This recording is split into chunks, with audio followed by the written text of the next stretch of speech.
August 7, 1942, Guadalcanal. Private First Class Tadashi Suzuki crouched in his foxhole on the edge of Henderson Field, watching the dawn break over the jungle. He'd been fighting Chinese soldiers for 5 years, watching them break and run when Japanese forces attacked with spirit and superior tactics. He'd seen British colonial troops in Malaya abandon their positions at the first sign of Japanese encirclement. The Americans, his commanders assured him, would be no different. Soft, undisciplined, devoted to comfort and material things rather than martial spirit. Then he saw them, coming through the jungle in a steady, organized line. Not running, not charging wildly, moving with a deliberate, methodical precision that seemed wrong for an assault. They wore mottled camouflage uniforms, the first Suzuki had ever seen. Their helmets had cloth covers with vegetation stuck through them. They moved in coordinated teams, one group firing while another advanced. When Japanese machine guns opened up, these Americans didn't scatter. They went to ground, returned fire, and began systematically destroying each firing position with rifle grenades and automatic weapons. Suzuki survived that first encounter, barely. His diary entry that evening, recovered after the war from Japanese archives, recorded his confusion and fear. These Americans fight like machines, no fear, no hesitation. When we kill one, another takes his place immediately. They do not break. They do not retreat. They just keep coming. What Suzuki didn't know was that he'd just fought United States Marines. And over the next 3 years, the reputation of these particular American fighting men would become something approaching supernatural among Japanese forces throughout the Pacific. The fear wasn't irrational, it was mathematical. Japanese forces would achieve their worst casualty ratios, suffer their most devastating defeats, and face their most psychologically destructive combat experiences when fighting Marines. By war's end, Japanese commanders would rather face any other American unit. Army divisions were tough, certainly, but Marines were something else entirely, something that violated every assumption Japanese military doctrine had made about Western fighting men. The question that haunted Japanese military leadership throughout the war was simple. Why? Why were these particular American troops so much more difficult to fight than any others? The answers lay in culture, training, doctrine, and a self-perpetuating cycle of reputation that made Marines even more effective as the war progressed. To understand why Japanese forces hated fighting Marines more than any other unit, we need to go back to the beginning, to those first encounters in the steaming jungles of Guadalcanal, where Japanese soldiers trained to believe in their innate superiority discovered that sometimes spirit and determination aren't enough when facing an enemy that possesses both those qualities and overwhelming material superiority. The Japanese military in 1942 had achieved victories that seemed to validate every aspect of their doctrine. In China, Japanese forces had routinely defeated numerically superior Chinese armies. In Malaya and Singapore, they'd humiliated the British Empire, forcing the surrender of 85,000 Commonwealth troops with a Japanese force half that size. In the Philippines, they'd driven American and Filipino forces into the Bataan Peninsula and forced their surrender. The pattern seemed clear. Western troops, soft from comfortable living and lacking spiritual strength, would break when faced with Japanese aggression and willingness to accept death. The Marines who landed on Guadalcanal shattered this assumption so completely that Japanese commanders initially refused to believe the reports coming from the front lines. These Americans weren't soft. They weren't breaking. In fact, they seemed to relish close combat, a quality Japanese doctrine assumed was uniquely Oriental. When Japanese forces launched their first major counterattack on August 21st, the Battle of the Tarawa River, they did so with absolute confidence. The Ichiki Detachment 917 elite troops under Colonel Kiyonao Ichiki approached the Marine positions with the expectation of an easy victory. The battle lasted 6 hours. When it ended, 774 Japanese soldiers were dead. Marine casualties: 44 killed, 71 wounded. The Ichiki detachment had been effectively annihilated. Colonel Ichiki, unable to comprehend the totality of his defeat, burned his regimental colors and committed suicide. His final message to headquarters in Rabaul read, "The enemy is not as we were led to believe." That single sentence would be echoed in Japanese command posts across the Pacific for the next 3 years. But numbers alone don't explain the particular dread Japanese soldiers felt when told they'd be facing Marines. The U.S. Army achieved impressive results throughout the Pacific as well. The difference lay in how Marines fought, and more importantly, in what that method of fighting revealed about their character and commitment. Japanese soldiers were trained to see combat as a test of spirit. The concept of seishin, spiritual strength, permeated Japanese military culture. Victory came to those with superior fighting spirit. Material disadvantages could be overcome through willpower and acceptance of death. The Banzai charge, far from being a desperate tactic, was the ultimate expression of this philosophy. To charge into enemy fire without hesitation demonstrated the attacker's spiritual superiority. The enemy, lacking this spiritual strength, would break. When Japanese forces launched Banzai charges against Marines, something unprecedented happened. The Marines didn't break. They didn't run. They stood in their positions and systematically slaughtered the attackers with concentrated automatic weapons fire and artillery. Then, when the charge failed and survivors tried to regroup, Marines would counterattack, pursuing fleeing Japanese troops and killing them as they ran. This was psychologically devastating. The Banzai charge was supposed to be the ultimate weapon, the manifestation of superior spiritual strength. Against Marines, it became suicide without purpose.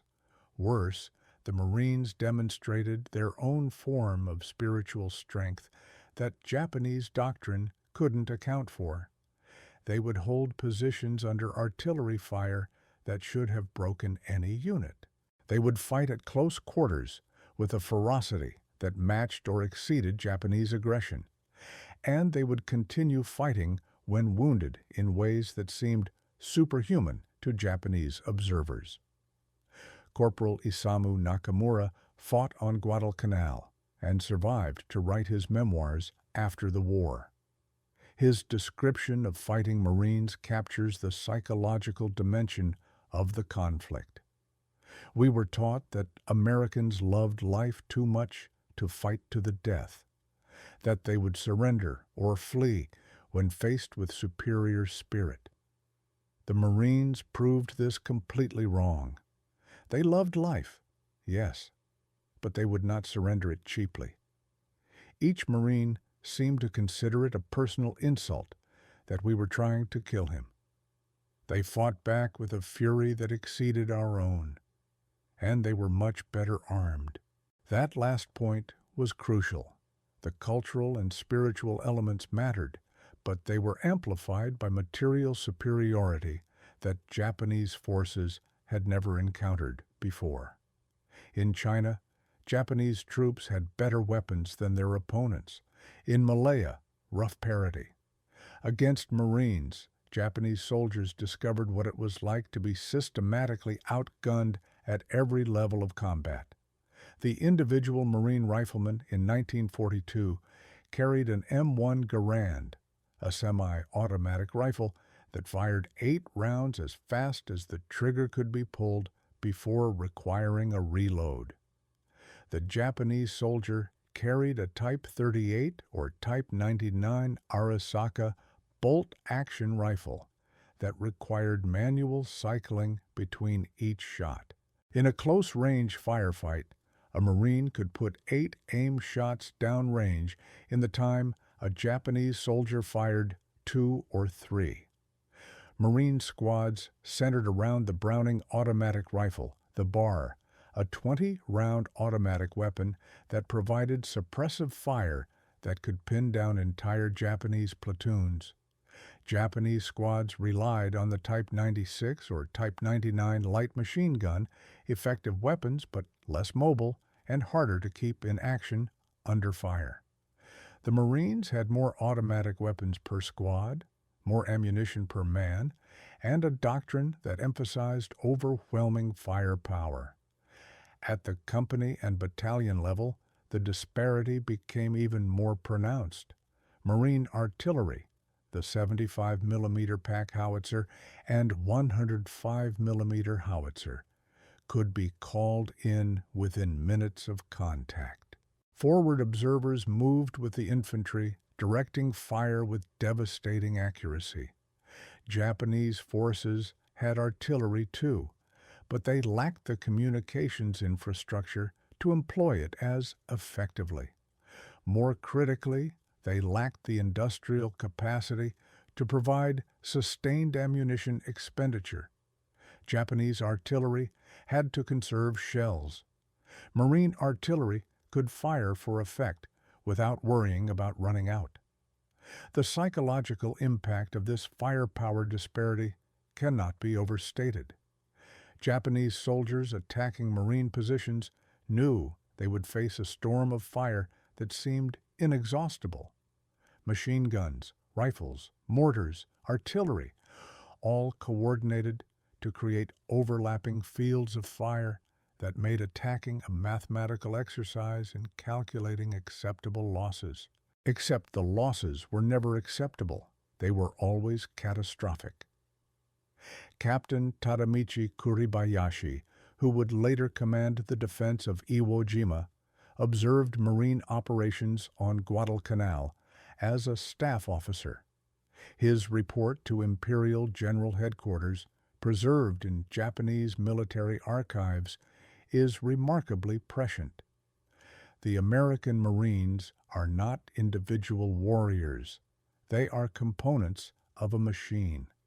Their strength comes not from personal courage, which they possess in abundance, but from the system they represent. They can replace casualties and continue operations. They can sustain ammunition expenditure we cannot match. They coordinate all arms, infantry, artillery, and air power with a proficiency that nullifies our tactical advantages. Most critically, they have demonstrated the will to absorb casualties that would break other units and continue attacking. We cannot win battles of attrition against such an enemy. Kuribayashi's superiors largely ignored his warnings. The cult of spirit remained dominant in Japanese military thinking, but soldiers in the field knew differently. They knew that fighting Marines meant entering a meat grinder from which few emerged alive. The cultural collision between Japanese forces and U.S. Marines went deeper than tactics or equipment. It represented a fundamental clash between two completely different conceptions of warfare, honor, and the role of the individual soldier. Understanding this cultural dimension is essential to grasping why Japanese forces feared and hated fighting Marines with such particular intensity. Japanese military culture in World War II was the culmination of centuries of samurai tradition filtered through modern militarism and emperor worship. The concept of Bushido, the way of the warrior, emphasized loyalty unto death, contempt for surrender, and acceptance of death as preferable to dishonor. This wasn't just propaganda. It was deeply internalized by Japanese soldiers through training that bordered on brainwashing. From the moment a Japanese conscript entered service, he was taught that his life belonged to the emperor. Death in battle was the highest honor. Surrender was literally unthinkable, not just forbidden, but psychologically impossible for properly indoctrinated troops. The Senjin-kun, the military field code issued in 1941, made this explicit. Do not live to experience the shame of being taken prisoner. Die to avoid the shame of dishonor. Japanese soldiers internalized this to the point where they would commit suicide rather than surrender, even when badly wounded and facing certain death anyway. This created a military culture that was extraordinarily brave by any standard. Japanese soldiers would make attacks that soldiers from other nations would refuse as suicidal. They would fight from positions that were clearly hopeless. They would continue resistance when surrounded and out of ammunition, using bayonets and even rocks. The problem was that this tactical fanaticism, while impressive in its way, was also strategically counterproductive. Japanese forces that could have retreated to fight another day instead died in place. Tactical flexibility was limited because holding ground became a matter of honor rather than military necessity. Marines came from a radically different cultural tradition. The Marine Corps had its own warrior culture, certainly. The ethos of every Marine a rifleman, the emphasis on esprit de corps, and the cult of toughness created a force that saw itself as an elite brotherhood. But Marine culture, for all its martial emphasis, was fundamentally pragmatic. The mission came first. Honor came from completing the mission and taking care of your fellow Marines, not from dying in place when retreat made more sense. This created a striking paradox. Japanese forces expected Americans to be soft, materialistic, and unwilling to sacrifice. What they encountered in Marines was a force that could be just as aggressive and determined as Japanese troops, but without the rigidity that made Japanese tactics predictable. Marines would fight to the death when necessary, holding positions like Henderson Field on Guadalcanal against repeated attacks. But they would also retreat when outflanked, regroup, and counterattack.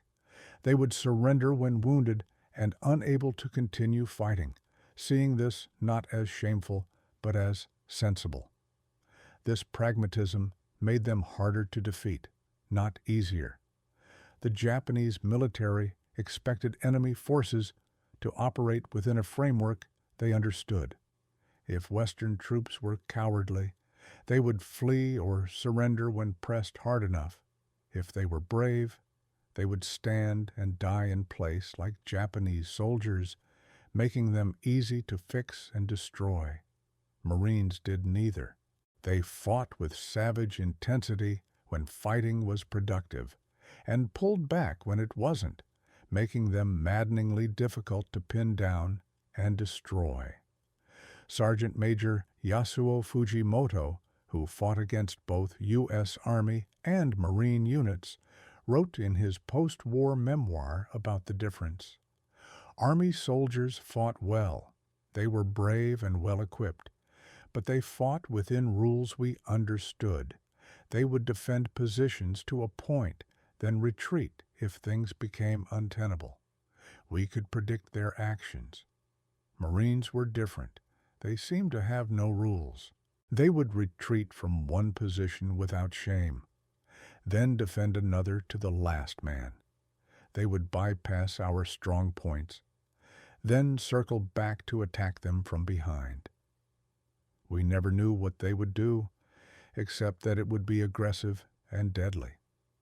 This unpredictability was terrifying because it meant Japanese soldiers could never settle into the rhythm of battle. Fighting army units, Japanese troops could develop a sense of what to expect. Fighting Marines meant constant tension, never knowing whether the Americans would stand, retreat, flank, or call in artillery that would destroy your position before you even saw them. The Marine Corps culture of innovation and adaptation at the small unit level compounded this problem.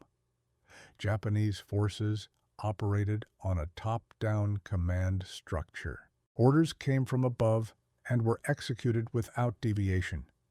Initiative at lower ranks was discouraged. Marines, by contrast, were trained to think and adapt. Squad and platoon leaders were expected to assess situations and adjust tactics without waiting for orders from above. This meant Marine small units could respond to changing battlefield conditions in real time, while Japanese units had to wait for orders that might come too late. At Tarawa, this cultural difference manifested in brutal clarity. Japanese defenders, under Rear Admiral Keiji Shibasaki, had constructed the most formidable defensive position in the Pacific to that point.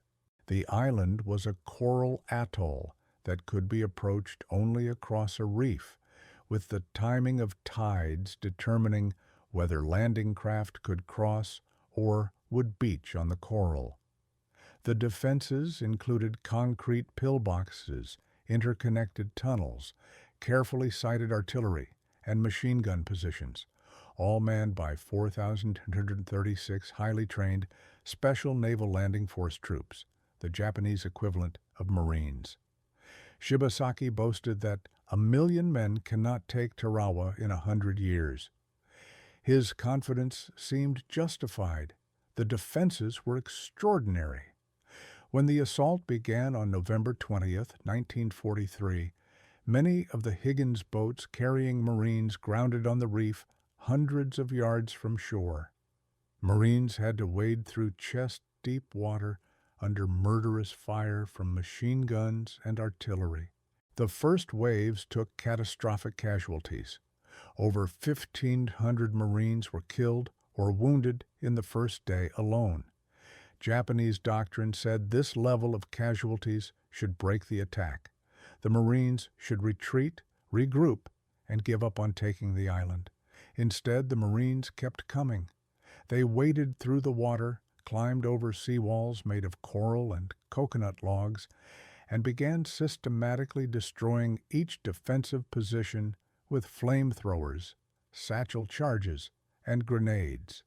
Small units that lost their officers reorganized under sergeants and corporals and continued the attack.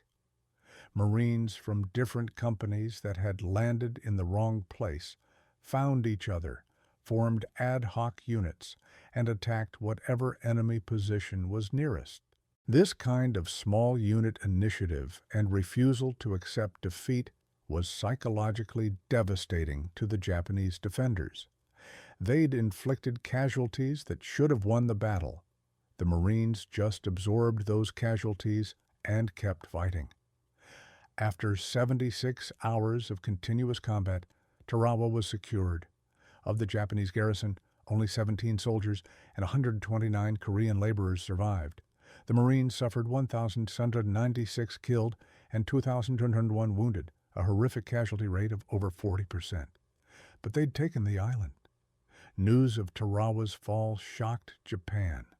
The propaganda line had been that properly fortified positions manned by determined troops could never be taken by Americans lacking fighting spirit. Tarawa had been properly fortified and manned by some of Japan's best troops. And the Marines had ripped through it in 3 days. If Tarawa couldn't be held, what position could? The answer, Japanese commanders realized with growing dread, was that no position could be held indefinitely against Marines willing to accept such casualties to achieve their objectives. This recognition fundamentally changed Japanese defensive planning. If positions couldn't be held, the goal became killing as many Marines as possible before dying. Defense became a suicide mission with a body count objective rather than a military operation with a chance of victory. This shift represented a kind of psychological surrender. Japanese forces were effectively admitting they couldn't defeat Marines in any conventional sense. They could only hope to kill enough of them to make the war too expensive for America to continue. This admission that Marines were simply better at warfare than Japanese forces was a devastating blow to military morale, even when it went unspoken. The cultural collision also manifested in attitudes toward enemy dead and wounded. Japanese military culture treated enemy dead with contempt. Bodies were mutilated, booby-trapped, desecrated as expressions of dominance. Wounded enemies were killed out of hand. Prisoners, on the rare occasions Japanese forces took them, were treated with savage brutality. This wasn't just cruelty for its own sake. It reflected a worldview where enemy troops, having surrendered or been captured, had lost all claim to honor or humane treatment. Marines operated under a completely different code. They respected enemy dead, usually burying Japanese soldiers with basic military honors when possible. They provided medical treatment to wounded prisoners. They followed the Geneva Conventions regarding treatment of POWs. To Japanese soldiers, this seemed incomprehensible. If Marines saw Japanese as warriors worthy of respect in death, why were they so effective at killing them in life? The answer lay in the Marine Corps' professional military culture. Japanese forces conflated killing with hatred. To kill efficiently required psychological dehumanization of the enemy. Marines, by contrast, could kill with professional efficiency while still recognizing the humanity and bravery of their opponents. This professionalism made them more effective, not less. They didn't need hatred to motivate them.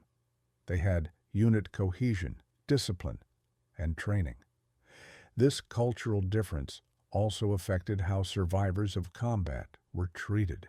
Japanese soldiers who survived defeats were often treated as failures, their survival itself seen as shameful. Marines who survived brutal combat were veterans whose experience made them more valuable. This created a feedback loop.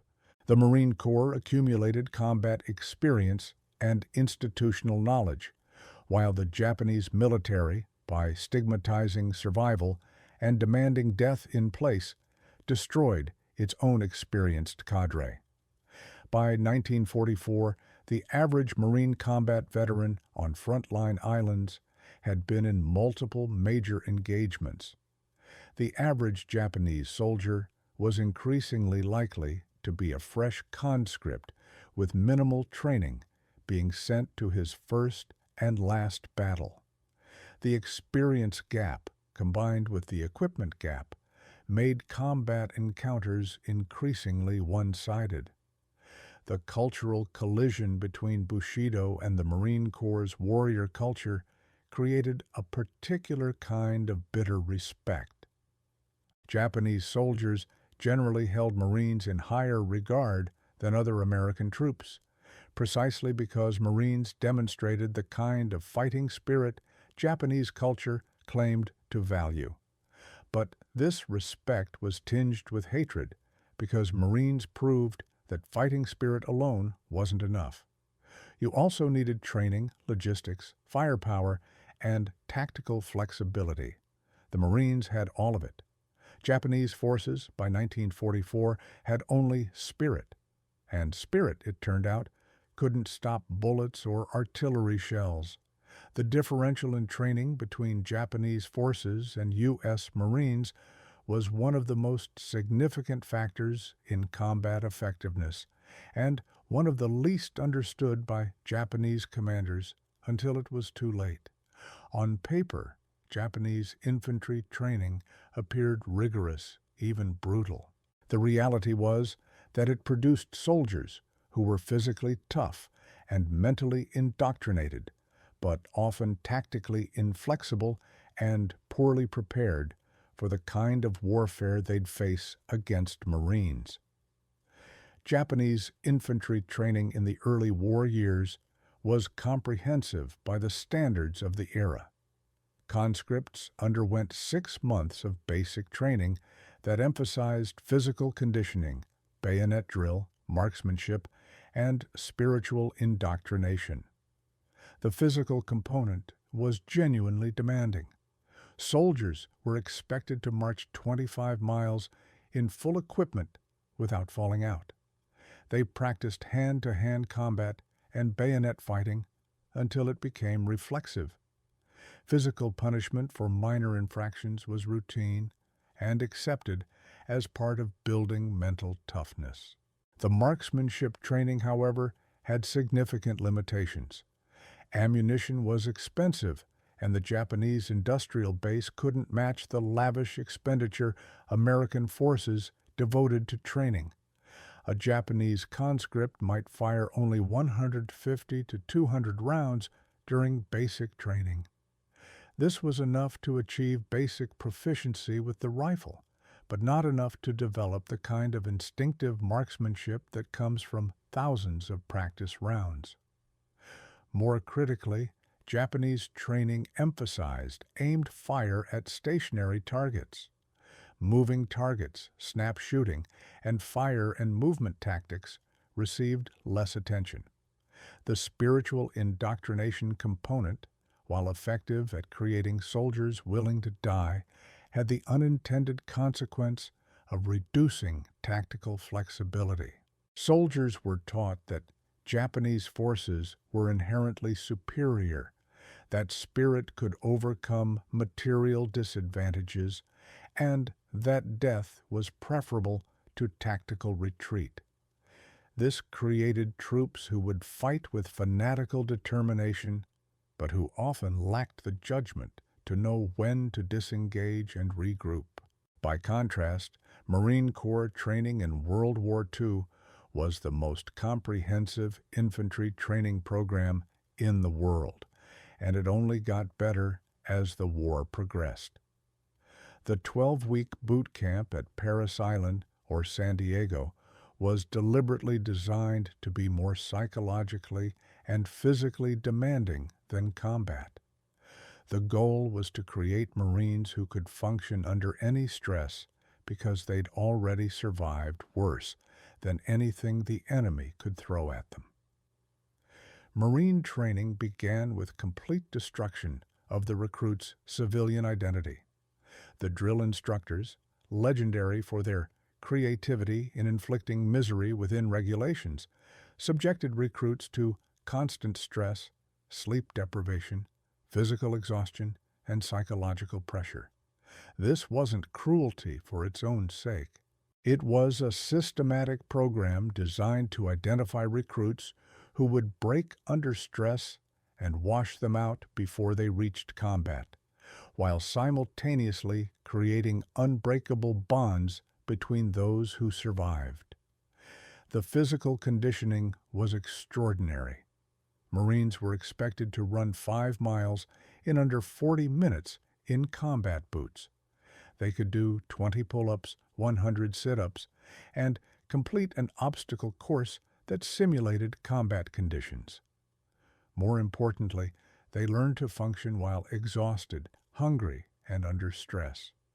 The famous Crucible, a 54-hour field exercise with minimal food and sleep, simulated combat conditions and forced recruits to work together as teams to complete missions. But the real difference came in the tactical training. Marines learned fire and movement from day one. They learned to work in fire teams, with one element suppressing the enemy while another maneuvered. They learned to call for and adjust artillery fire. They learned land navigation, field fortification, weapons maintenance under field conditions, and how to function as part of an integrated combat team. Every Marine, regardless of specialty, qualified as a rifleman. Cooks, clerks, and mechanics all went through the same combat training as infantry. This meant that any Marine could fight if necessary. After boot camp, Marines destined for combat assignments received additional specialized training.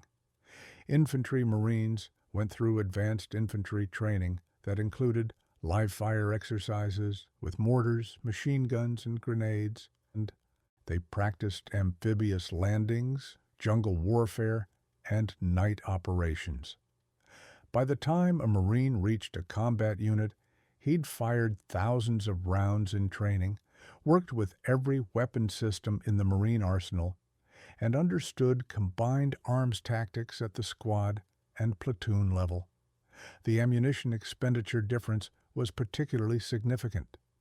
A Marine rifleman might fire 2,000 to 3,000 rounds during training, 10 times what a Japanese soldier fired. This created muscle memory and confidence. When a Marine saw an enemy soldier, his rifle came up and fired without conscious thought. Marksmanship wasn't something he did deliberately. It was reflexive. Japanese soldiers, with their limited training ammunition, had to think through each shot, taking precious seconds that often meant the difference between killing and being killed. Marine training also emphasized adaptability and initiative at the small unit level. Squad leaders and fire team leaders were trained to make decisions independently based on their assessment of the tactical situation. This was formalized in Marine Corps doctrine as mission-type orders. A platoon leader would be told to take a specific objective, but given latitude in how to accomplish that mission.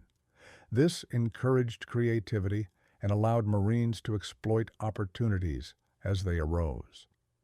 Japanese training, by contrast, emphasized rigid adherence to planned tactics. Soldiers were taught specific responses to specific situations. When confronted with something unexpected, the response was often to wait for orders rather than improvise. This made Japanese units predictable and slow to react to changing circumstances. Marines could observe Japanese tactics, identify patterns, and develop counters. Japanese forces struggled to do the same with Marines because Marine tactics varied based on the situation and the judgment of small unit leaders. The quality gap widened dramatically as the war progressed. By 1944, Japan's training establishment was in crisis. The loss of experienced officers and NCOs meant recruits were being trained by instructors who'd never seen combat. The fuel shortage meant pilots received almost no flight training. Infantry training was reduced to as little as 3 months, with ammunition for marksmanship practice virtually non-existent. Recruits practiced with wooden rifles because real rifles were needed at the front. Some troops arrived at combat zones having never fired their weapon. Meanwhile, Marine Corps training was getting better. Combat veterans rotated back to training commands and incorporated lessons learned from the front lines. New weapons and tactics were integrated into training programs within months of being deployed. The establishment of specialized schools for demolitions, flamethrowers, and tactics meant Marines received training that was constantly updated based on the latest intelligence. The training differential manifested most clearly in night combat. Japanese forces had emphasized night fighting since the China campaigns. The standard tactic was the night infiltration and assault, relying on stealth, surprise, and close combat to negate American firepower advantages. Early in the war, this was highly effective. Night attacks on Guadalcanal achieved significant tactical success and terrified American troops unused to the tactic. But Marines adapted with startling speed. They developed their own night combat doctrine, trained units specifically for night operations, and used technology to negate Japanese advantages.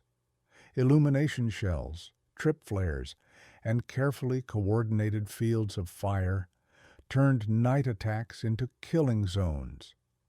Marines learned to hold fire when they heard Japanese troops moving in the darkness, waiting until they were close enough that every shot would count, then opening fire with devastating effect. Private First Class Sterling Mace, who fought on Peleliu and Okinawa, described Marine night fighting tactics in his memoir. "We'd set up in depth, with listening posts out front and multiple layers of defense behind them. We had flares registered on the approaches.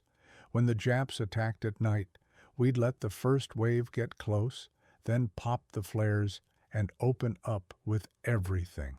It was like shooting fish in a barrel. They kept trying night attacks because they'd worked earlier in the war. But by 1944, we were better at night fighting than they were." This ability to learn, adapt, and improve based on combat experience was perhaps the most significant training advantage Marines possessed. Japanese doctrine was relatively static. What worked in China or Malaya was assumed to work in the Pacific. Marines, by contrast, treated every battle as a learning experience. After-action reports were studied meticulously. Tactics that worked were propagated throughout the force. Tactics that failed were discarded. This created a force that was constantly improving its effectiveness. The result was that by late 1944, the average Marine rifleman was simply a better trained, better equipped, and more tactically proficient soldier than his Japanese counterpart. This wasn't a matter of inherent superiority. Put the same Marines through the Japanese training system with limited ammunition and rigid doctrine, and they'd have been far less effective. Give Japanese soldiers the benefit of Marine training and equipment, and they'd have been formidable indeed. But that's not what happened. The Marines had a training system that produced highly capable infantry. The Japanese system, hampered by resource constraints and doctrinal rigidity, produced soldiers whose courage couldn't compensate for lack of preparation. Japanese soldiers recognized this training gap, even when their officers wouldn't admit it. Diaries and letters recovered after battles frequently mentioned the American superior shooting, their ability to operate at night, and their tactical competence. There was respect there, but also frustration and fear.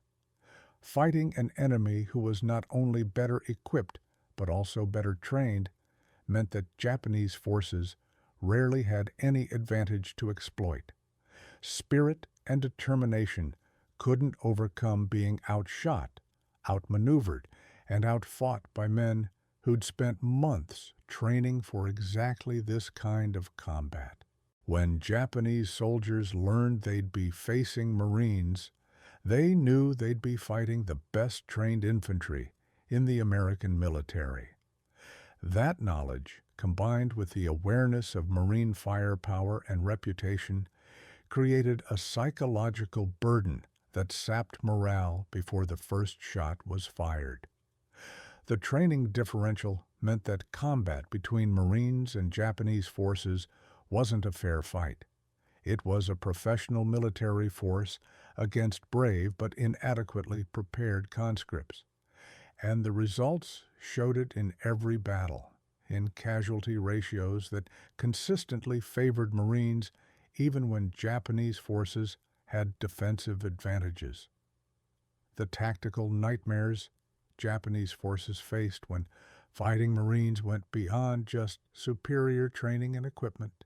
The Marines developed and refined a comprehensive combat doctrine that systematically negated every traditional Japanese tactical advantage while exploiting weaknesses that Japanese commanders struggled to address.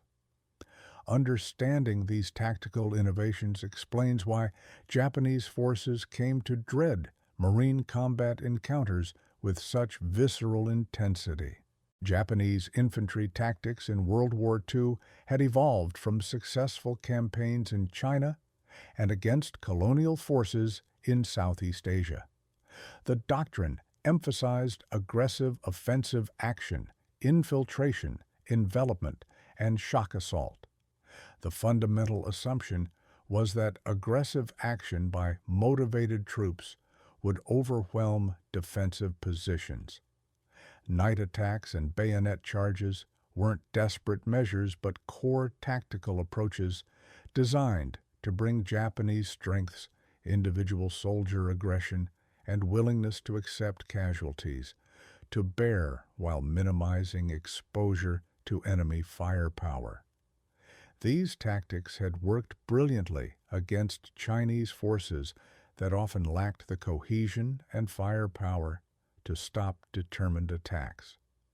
They'd worked against British and Dutch colonial troops in Malaya and the East Indies, who weren't trained or equipped for the kind of brutal close combat the Japanese excelled at.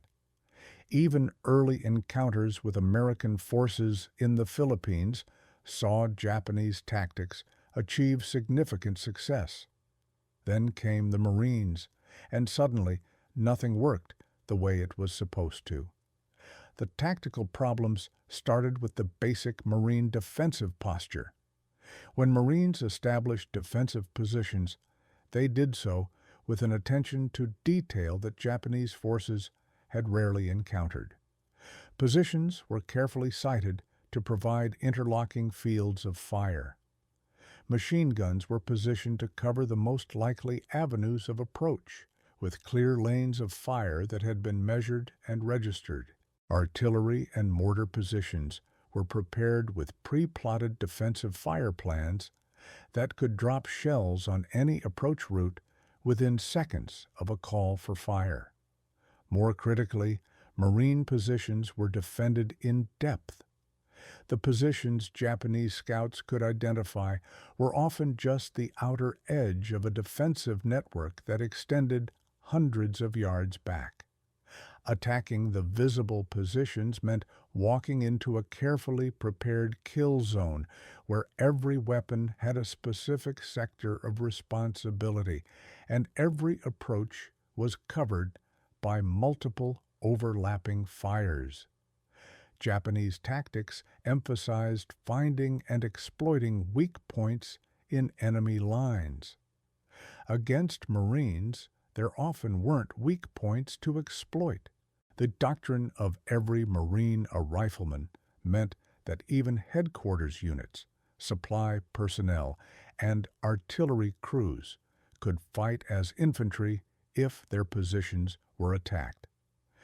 There were no soft targets in Marine defensive networks, no vulnerable support units that could be routed to create openings for exploiting forces. Lieutenant Colonel Takashi Takayanagi, who fought against both Army and Marine units on New Guinea and the Philippines, wrote in his post-war memoirs about the difference. When we attacked Army positions, we could usually find a weak point, a boundary between units, a position manned by support troops rather than infantry. Once we penetrated, we could roll up the line from the flank. Against Marines, every position was as strong as every other position. Cooks fought like riflemen. Clerks fought like infantry. There were no weak links to break.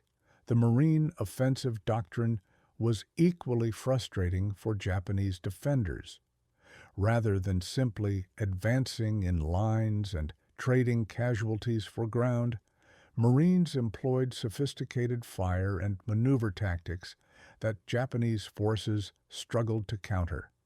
The basic Marine fire team, 4 men with a team leader, scout, automatic rifleman with a bar, and assistant automatic rifleman, was designed to work as an integrated unit.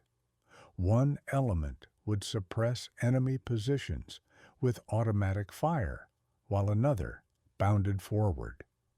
Then they'd switch roles, leapfrogging forward in a way that kept the enemy constantly suppressed, constantly under pressure, and unable to maneuver without exposing themselves to lethal fire.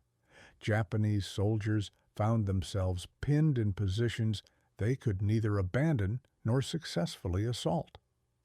Every attempt to rise and move was met with immediate, accurate fire. Every effort to flank was detected and countered. Marine units advanced methodically, never rushing blindly, never giving Japanese defenders the chaotic, close-quarters melee they preferred. Instead, Marines turned combat into a grinding, systematic process where Japanese courage simply translated into higher casualties. The effect on Japanese morale was devastating. Battles that Japanese doctrine said should be won through aggressive spirit instead became slow-motion annihilations. Units would fight for days, losing men steadily, only to realize that the Marines were not weakening. They were rotating fresh troops forward. Ammunition never seemed to run out. Artillery fire only intensified. Positions painstakingly prepared over months were reduced one by one with flamethrowers, demolitions, and precise infantry assaults. By late 1944, Japanese commanders had stopped talking about defeating Marines. The language changed. Orders emphasized inflicting maximum casualties rather than holding ground or repelling attacks. Victory was no longer defined as stopping the enemy, but as dying in a way that made the enemy pay. This was not strategy, it was resignation. At Iwo Jima and Okinawa, Japanese defenses reflected this grim understanding.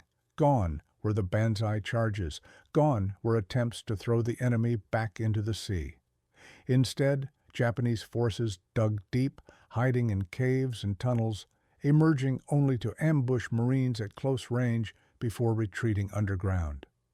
The goal was no longer victory, but endurance. Kill Marines slowly, bleed them, make every yard cost blood. Even these adaptations failed. Marine combined arms warfare proved relentless. Engineers sealed caves with explosives. Flamethrower teams burned defenders out. Tanks fired point-blank into bunker openings. Infantry cleared tunnel systems chamber by chamber. Every Japanese adaptation was met with a Marine counter-adaptation, faster and more effective. By 1945, Japanese soldiers understood something their leaders would not fully acknowledge until after surrender. They were fighting the most effective infantry force in the world. Not because Marines were fearless. Japanese soldiers were fearless too.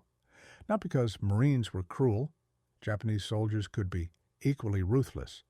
But because Marines fought as a system that integrated training, logistics, firepower, leadership, and adaptability into a single lethal whole. A system that replaced fallen men without collapsing. A system that learned faster than its enemy and punished mistakes without mercy. Private First Class Tadashi Suzuki would not survive the war. Few of the men who fought Marines did. Those who did survive carried the memory with them for the rest of their lives. Not just the fear of death, but the deeper fear of inevitability. the sense that once Marines came ashore, the outcome was no longer in doubt. Only the cost remained unknown.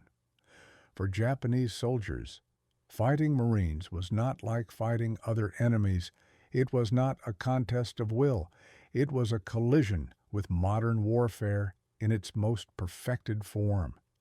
That is why Japanese forces feared Marines more than any other American unit, not because Marines were invincible, but because they were unstoppable. They advanced, adapted, absorbed losses, and kept coming, until nothing remained to resist them. And in the end, that relentless advance did not just defeat Japanese units on islands across the Pacific. It broke the Imperial Japanese Army's belief in itself. This was the Japanese experience of fighting U.S. Marines. A lesson written not in ideology or doctrine, but in blood, fire, and the silence that followed when the last shot was fired.